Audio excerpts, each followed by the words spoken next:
My name is Brett Davis, and I'm running for Lieutenant Governor. And I just tell you a little bit about my background here. My wife Amy and I live in the town of Oregon. I've been serving in the Wisconsin State Assembly for the last 6 years. We just completed basically took my last vote on a raw milk issue, which we can talk about in question and answer. But that was the last vote that I took in the Assembly that we pushed the board on. So that was kind of an exciting thing for me. Worked for Governor Thompson in Wisconsin when he was governor, and then also in Washington, D.C. So I got a good picture of the federal government and the role that the U.S. and some of the agencies, especially an agency as big as the U.S. Department of Health and Human Services. And so I've really learned a perspective on that. And then also have been working now in the real estate business. I work for a private real estate company, Hedeman Real Estate Company in Monroe, Wisconsin. And then I'm also the immediate past president of the Oregon Area Chamber of Commerce. So I believe that I bring a unique and diverse background related to this office of Lieutenant Governor. When I looked at the office of Lieutenant Governor, I look at an office that's been underutilized for generations. And honestly, I think it's currently a waste of a position. Now, I mean, in our Constitution, obviously it's granted, and the position to succeed the governor when the governor travels out of state and there's incapacitated in some way, shape, or form, then the lieutenant governor steps into that role. But if you can't define this office, it shouldn't exist, in my opinion. You can change the Constitution to have different succession. But what I have said is that we have to turn this lieutenant governor's office into being the leading taxpayer watchdog in the state. And so the way I frame this is a taxpayer watchdog, consumer protection, looking at fraud, waste, and abuse in our government. And you guys, of all people, know very well all the fraud, waste, and abuse that's going on.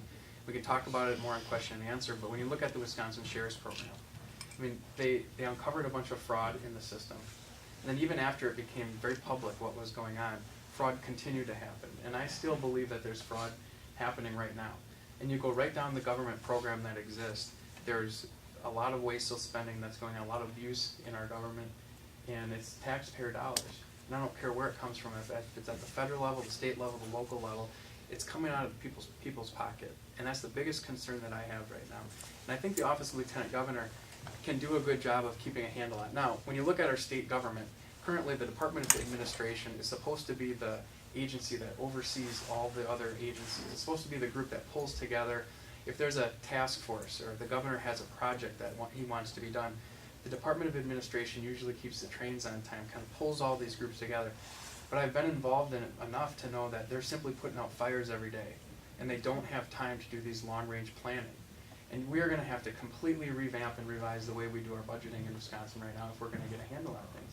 And I firmly believe, and I've led in the state assembly, legislation that talks about zero-based budgeting. Now, we phase it in over a period of budgets, but it's a different way of looking at it. Currently, right now, what frustrates me is that in state agencies right now, when the legislature and governor appropriates money, if they don't use that money at the end of the year, if they don't spend it, they typically will lose it.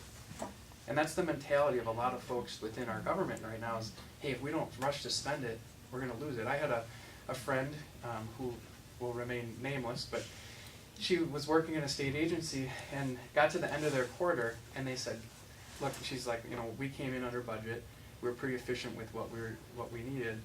And she went to her supervisor and said, well, what do you want me to do with it? He said, well, for God's sakes, go buy a conference table.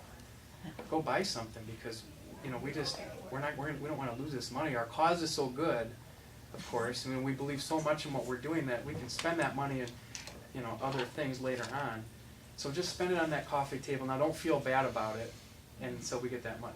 I mean, it's this type of mindset that permeates our government at all levels, local, state, and federal, and that's why it's become so bloated.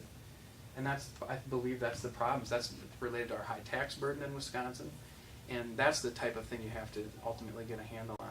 So as Lieutenant Governor, I believe if you have the experience to come in, a private sector experience, which I have, in a Chamber of Commerce and in a real estate market. I've been trying to build a client base in a private real estate market. I have that experience. And then also coming from that angle from within, I believe that I'm best suited to reform this office right now and can really start on day one. I mean, it's not going to take me 3 or 4 years of the governor training you in order to try to get this job done. I can start actually right now.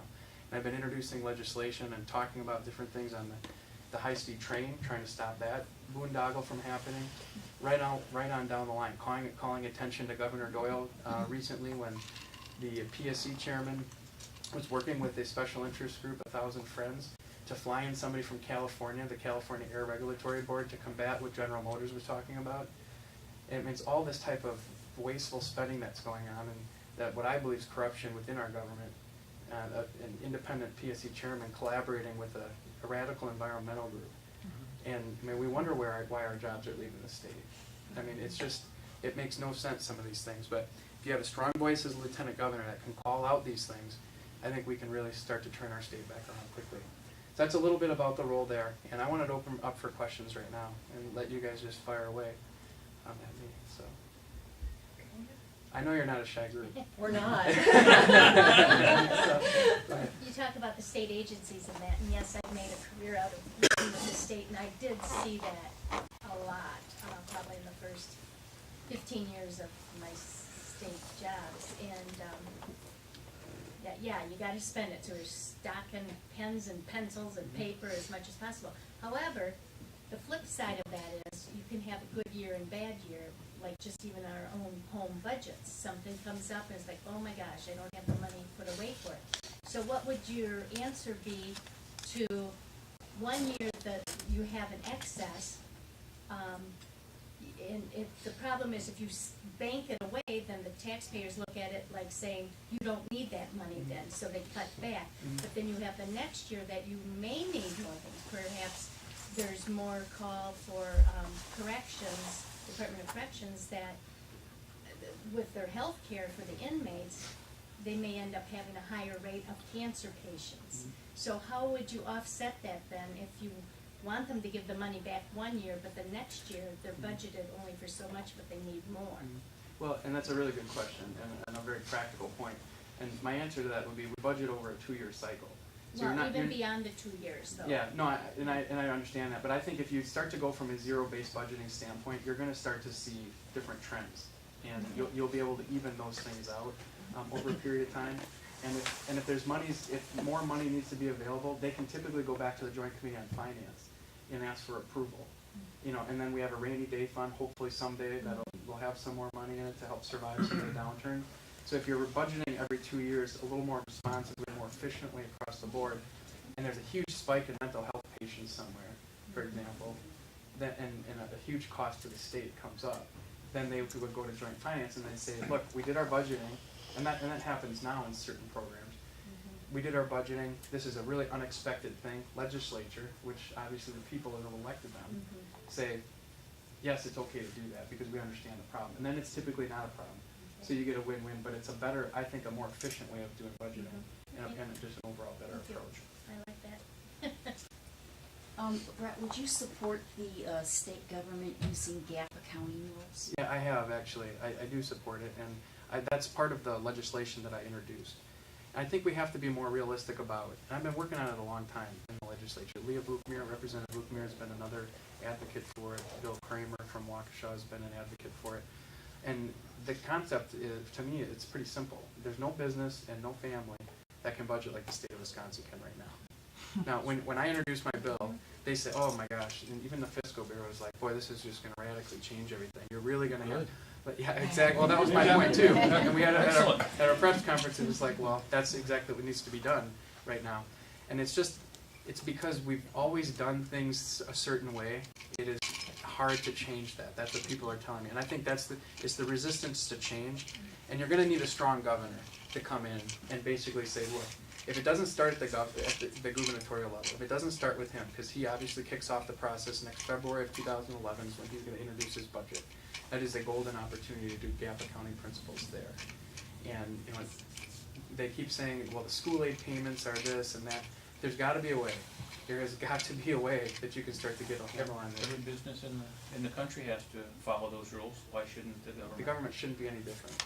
It really shouldn't. For anybody who's not clear on what GAAP accounting principles are, can we just do a quick explanation of Yeah, that? it's generally accepted accounting principles, essentially, and it's just a different way of budgeting. Right now, what the state of Wisconsin gets away with is essentially we call it our structural deficit, and it's like a family would be able to put money they're spending on a credit card. So Christmas rolls around, and they go out there, and we love our kids so much, we're going to go spend we're gonna buy him a new car, a new boat, a yacht, we're gonna buy him all these things. We're gonna That's put it on our, Christmas. we're gonna put it on our credit card.